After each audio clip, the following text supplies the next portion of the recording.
So when you're a full-time RVer and you're on a budget, having other people fix stuff when it breaks is prohibitively expensive. So you basically need to fix stuff before it breaks. Do all the maintenance they talk about.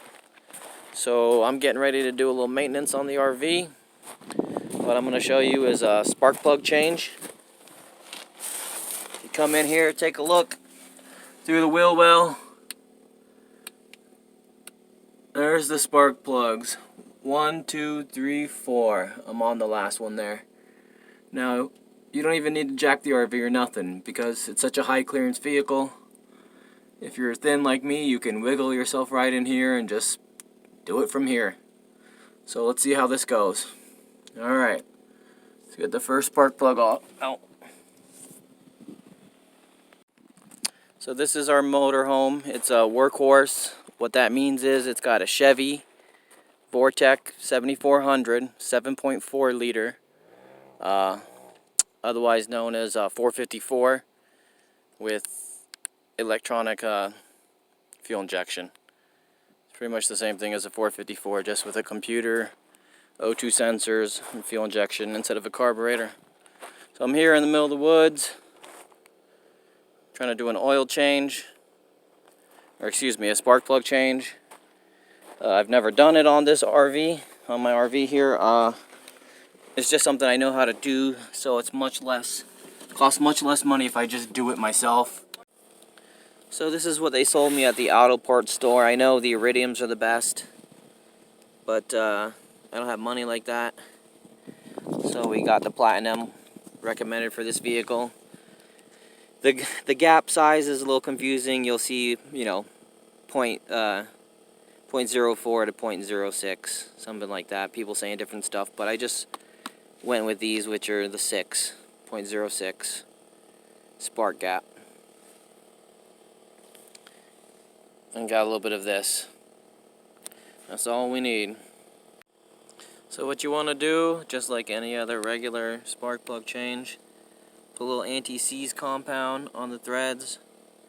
I actually wipe it in, you know, work it in.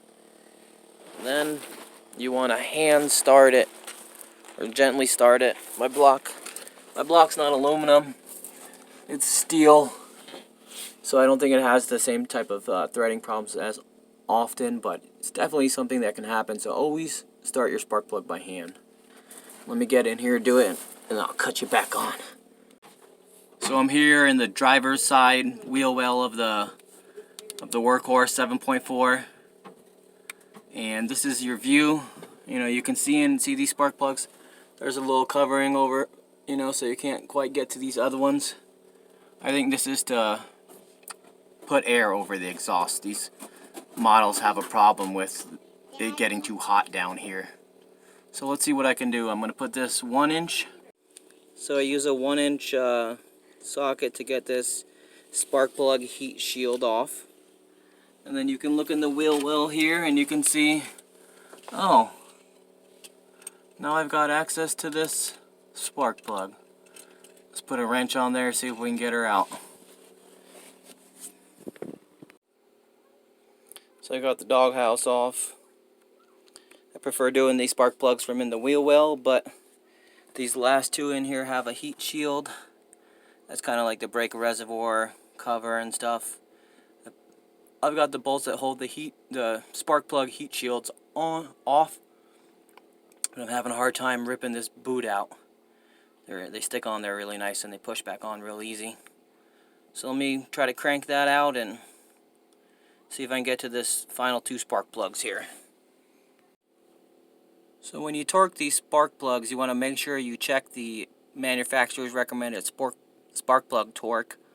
On this motor, from what I see, it's 15 foot-pounds per square inch. And if you have any questions, in one of my other videos, I'll put a link here. I have the chassis manual, which tells you a lot of information about all workhorses, covers many years. It's for a bunch of workhorse vehicles. So here's the new spark plugs and the old spark plugs. Let's get a close-up look at her. I don't really know what to look for. They look alright, I guess. It's hard to say.